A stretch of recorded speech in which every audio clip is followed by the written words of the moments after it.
Hello, everybody. So we're getting into chapter 10 today. And basically, this entire chapter gets into graphing quadratic functions. All right. And what we're basically going to do is find progressively faster ways of graphing these quadratics. But today, we're going to start out with the most basic, which is using a table. Okay. So before we get into it, go ahead and get the title here and just get what a quadratic function is and then what it looks like on a graph. And yeah, we'll get into it. All right. So quadratic function. Basically, I guess I get the basics. A function is basically something that has what's called an input and an output. You can plug in numbers for one variable, and it'll give you an answer for your other variable. All right. So that's why this thing's technically called a function, just so you know. And yeah, today we're going to be graphing this thing. So I guess let's look at the parts of the graph. So the main thing you're going to be seeing today when we graph is the actual graph itself, which is going to be this parabola. Okay, this U-shaped. I guess I don't want to call it a line. Okay, but that graph is going to be what represents our function. All right. Everything else here is just kind of different parts of that graph. Okay, so yeah, that thing's called a parabola. This line that goes down the center, we're not going to see this so much today, but there is an invisible line that is called the axis of symmetry that's going to help us a lot in the future. So I kind of wanted to introduce that to you. Okay, and the other thing to know is the vertex of our graph. It's basically where our point come or our graph comes to a point. All right. You can think of it as either the lowest part of our graph, or sometimes it's actually going to be the highest part of our graph. You'll see what I mean. Okay, but yeah, today it's all about getting parabolas onto a graph. Yeah, like I said, what we're going to be doing is we're going to use tables to graph these. All right, so let's go and try one of these out. Okay, so yeah, we're going to be graphing this right here. We have the most basic quadratic function we can have. There's not a whole lot going on here. Y equals x squared. So go ahead and copy this. This right here is a table. So go ahead and get that. And then on your graph, if you don't have a printer to print out the graph paper, you just need to copy this on a separate sheet of paper. I guess before you get into it, when you guys go to copy graphs, all you need is an x-axis and a y-axis, and then from there you can just put some tick marks. So you'd want to do like 10 this way, 10 this way, 10 up, and then 10 down. You can do it a little cleaner than that. Okay, but that's all I need when it comes to drawing your own graph. Okay, so go ahead and get this. All right, so our quadratic function here is y equals x squared. Okay, basically what we're going to do here with our table is we're going to input our x values and we're going to get our output our y values. All right, so the question is what do we plug in for x? The answer is really we can plug in really any numbers that we want, but the numbers I'm going to always kind of suggest is going to be these: -2, -1, 0, 1, and 2. All right, these are going to be kind of our go-to numbers. The reason why these numbers are good is, first of all, they're small numbers, so we don't get any large, difficult answers. We have some negatives, we have some positives, we have a 0, so there's a lot of variety to them as well. Okay, so yeah, we're going to plug these values in for x, do the math, and see what we get for y. For now, I'm going to just write this out over here. You don't necessarily have to do this, but it's not a bad idea in your notes. So y equals x squared. This first x value is a -2. Okay, -2 squared, -2 times -2 gives me 4. So I'm getting that y equals 4. When I plug in -2 for x, I'm getting 4 for y. Okay, so let's try it with -1. Y equals -1 squared. Okay, well, -1 times -1 gives me a positive 1. So when x is -1, y is positive 1. Okay, moving on to this one. Y equals 0 squared. 0 times 0 is just 0. Okay, so when x is 0, y is 0. Okay, moving down from here, y equals positive 1 squared. 1 squared equals 1. Okay, so when x is 1, y is 1. And last one, y equals 2 squared. 2 squared gives us 4. So when x is 2, y is 4. All right, so what we have here are a bunch of ordered pairs. All right, if you guys remember an ordered pair, normally the way this would be written would be like this, -2, comma 4. All right, and this would be, the coordinates to a point on your graph. That's exactly what it is here. All right, so -2 on the x, 4 on the y. When you guys go to plot points, what you're going to do is start in the origin here, and first go on your x-axis wherever you have to go, and then go up and down on your y-axis. Okay, so we're going to -2 on the x, +4 on the y. So -2 on the x, you can see is right here, and then up to +4 on the y. There's my first point.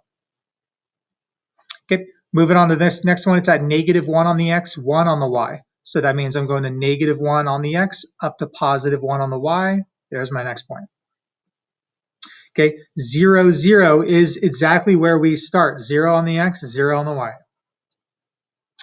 Okay, next one, +1 on the x, +1 on the y. So going to +1 on the x, up to +1 on the y. There's our next point. And then last one, 2, comma 4, 2 on the x, 4 on the y. Okay, so here's our graph, and basically the way we kind of connect these dots is we draw like this and just sort of make your line go up like that at kind of a nice curve. Make sure it covers the entire graph. We don't want to just stop right there. We want to go all the way. Okay, and that right there is the parabola that represents this function. All right. I'm trying to think if there's anything else I want to point out about it. No, we'll just kind of leave it here. But basically, the rest of this lesson, what we're going to be doing is we're going to be comparing all of our functions to this one. And then we're going to start to sort of recognize some, I guess, trends that happen as we go through these. Okay, so as our functions get a little bit more complicated, we'll see what happens to this graph. Maybe when we put a 3 in front of it, or maybe when we add a number to it. Okay, what's going to happen to it? All right, so you'll see on all of the graphs, I'm already going to have this thing drawn, and then we're going to compare our new graph to this y equals x squared. Okay, cool. So let's try it out. All right, so here's our next graph. Go ahead and copy this here, get your new table. By the way, when you guys go to do your tables, you don't have to do a fancy one like this. You can just do this and then, have your X and your Y. You can just draw your tables like that if you want, or something like that. All right, but yeah, go ahead and get this, and we'll kind of compare it to this graph of y equals x squared. All right, so like I said, this is the graph that we just graphed. It's the same one right here. So we're going to see what happens to our graph. Well, what's different here? We have a negative in front. Okay, what's that going to do to our graph when there's a negative in front of our function here? Okay, let's see. All right, so again, we're going to use our go-to numbers, -2, -1, 0, 1, and 2, and plug them in here. All right, so let's do it real quick. I don't want to spend too much time on this part, but we have a negative x squared. This negative is kind of in front of our number we plug in, so we put parentheses around it. All right, so we're going to plug in a -2. Okay, here's the thing. We got to use order of operations. We first need to square and then multiply it by this negative. Be careful, it'd be tempting to first multiply and then square. No, we got to do our order of operations.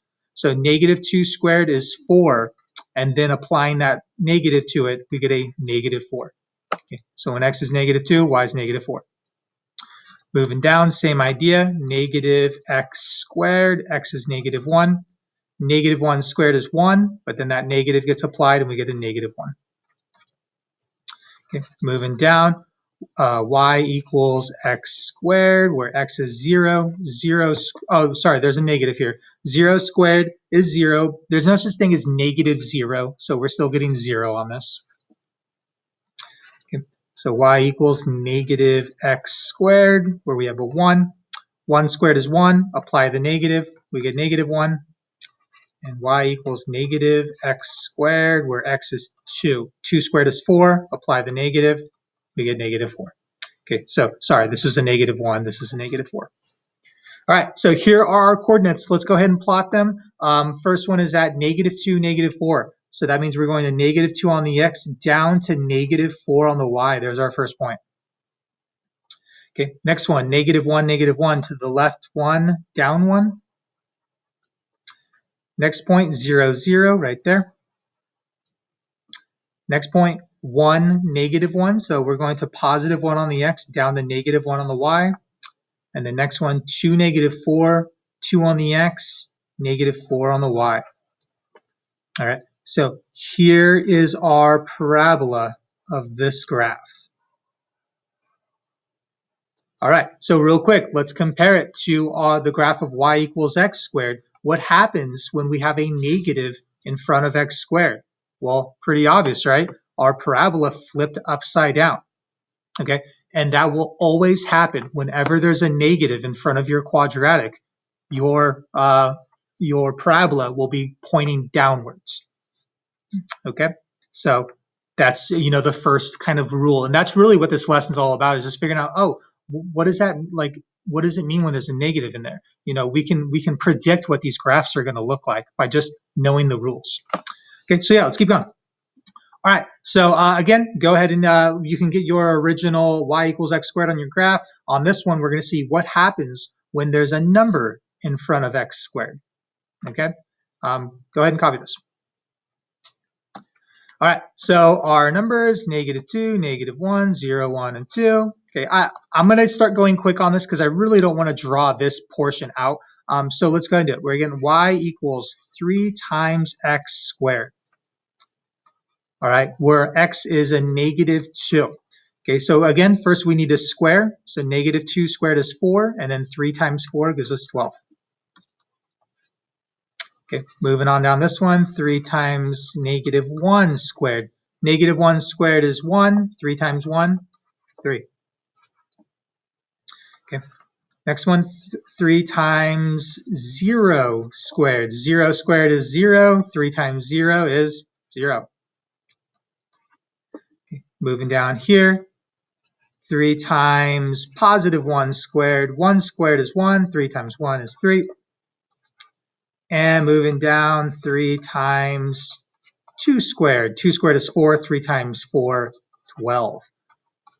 All right, this right here, I don't necessarily need to see this, just so you know, guys. I'm doing this for your sake so you can really understand what I'm doing. But when you guys do these on your own, if you just, plug the numbers in your head, say, okay, -2 squared is 4, 3 times 4 is 12. I don't need to see all this work, just so you know. Okay, so let's see what happens. Our first coordinate is -2, 12. We're going to -2 on the x, up to 12 on the y. On your graph, you might need to extend it by a couple notches, show that, this is 11 and this is 12. So -2, 12 is going to be right here, or about right there. Okay, next one, -1, 3. -1 on the x, +3 on the y. Next one, 0, 0. Right there at the origin, which, by the way, that's what that's called, the origin, where the two lines cross. Next one, 1, 3. To the right, 1 up 3. And then 2, 12. To the right, 2 up 12. Okay, so here is the parabola that we got when we had a 3 in front of our quadratic. Okay, well, what happened? Here's what I noticed. Our parabola is more narrow. It's narrower. All right. And that will always happen when you have a number in front of x that is greater than 1. All right. When it's greater than 1, you're going to get a more narrow parabola. Okay. So let's keep moving. All right. So I'm going to have you guys try one out here. This problem has a number in front of x. And oh man, I said greater than 1. Yeah, we'll see what happens. I'm going to have you guys go ahead and try this one out. Okay. Use your go-to numbers in your table. Go ahead and plug them in here, get your coordinates, plot the points, and see what happens.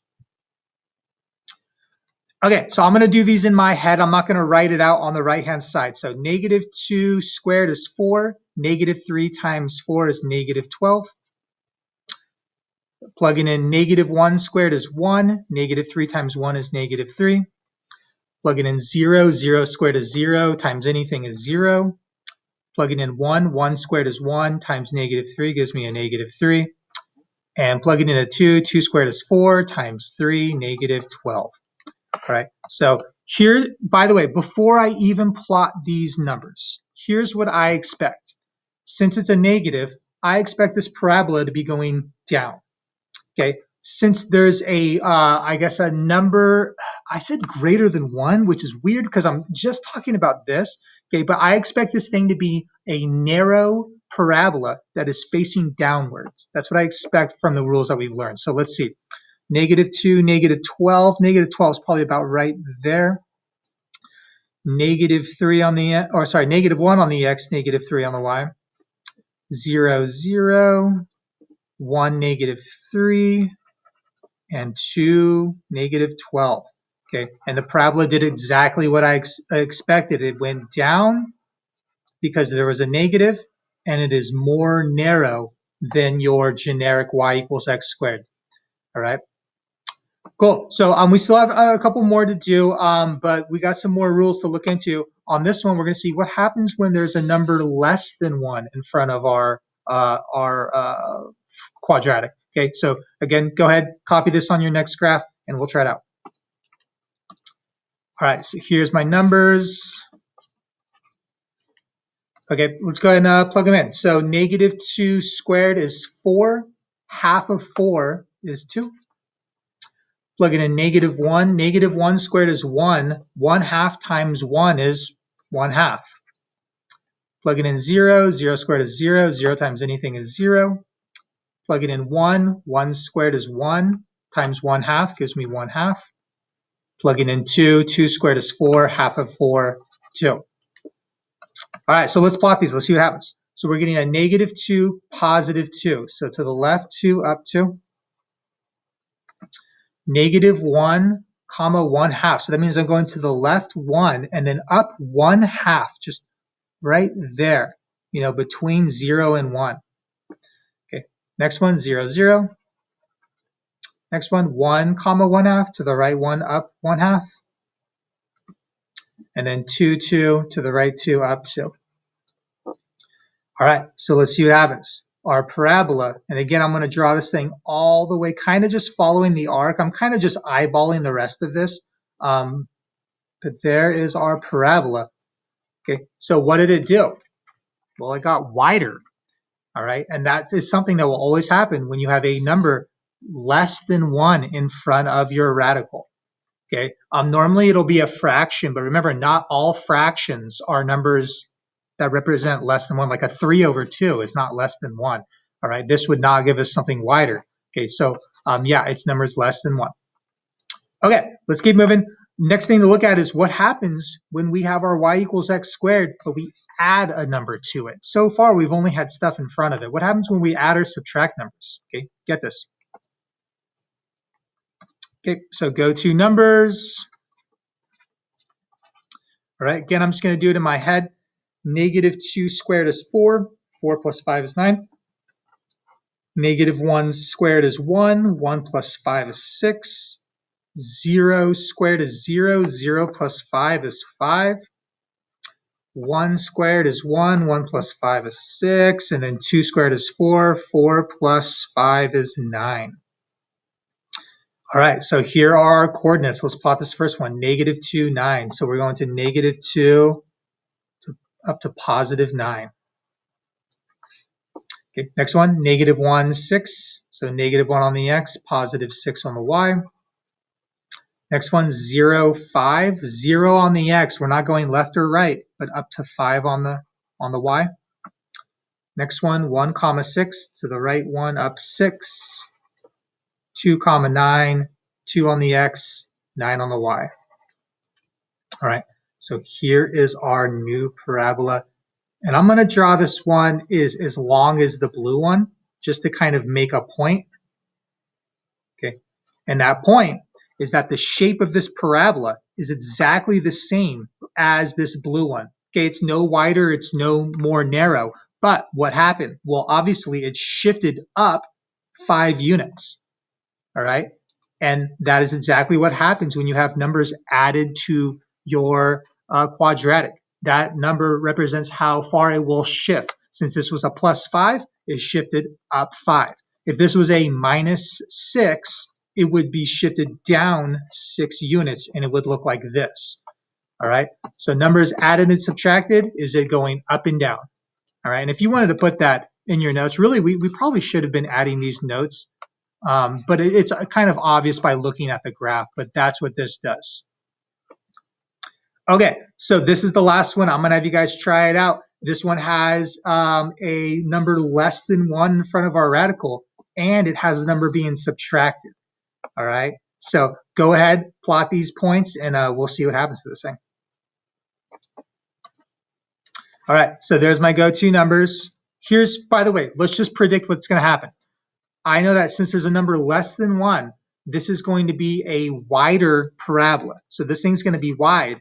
And since this thing is having a number subtracted, I know it's going to be shifted down 2 units. So if I were to just kind of eyeball this, I would expect my parabola to probably look something like this. A little wider, shifted down. Okay, but let's be sure. Let's plot these points. Okay, so again, I'm going to do this in my head. Plugging in -2, -2 squared is 4. Half of 4 is 2. 2 minus 2 is 0. Okay, you don't necessarily have to do this in your head, but you can. Just be careful. If you're going to mess up, obviously it's going to be on this step. Okay, next one. -1 squared is 1. Half of 1 is 1/2. 1/2 minus 2. All right, or you can think of it as 0.5 minus 2. Well, if I did that, I would get a -1.5. Okay, and just so you guys know, using a calculator on this step, it's not a terrible idea. Okay, but I'm getting a -1.5 or a -1 and 1/2. Okay, plugging in 0. 0 squared is 0 times 1/2 is 0. 0 minus 2 is -2. Okay, and here's what you guys probably noticed. Because of the nature of these problems, when I plug in a +1, it's going to be the same thing as plugging in a -1 because I square it. So I know I'm going to get a -1.5. And when I plug in this 2, I know I'm also going to get a -2. Wait, hold. Sorry, a 0. See, that's a problem with kind of doing this. Yeah, we're going to be getting a 0 here. Okay, so let's plot these points. -2, 0 to the left, 2 on the x, 0 on the y. We're not going up or down. -1, -1.5. So to the left 1.5, down, sorry, to the left 1, down 1.5. Okay, so there's my point. Next one, 0 on the x, -2 on the y.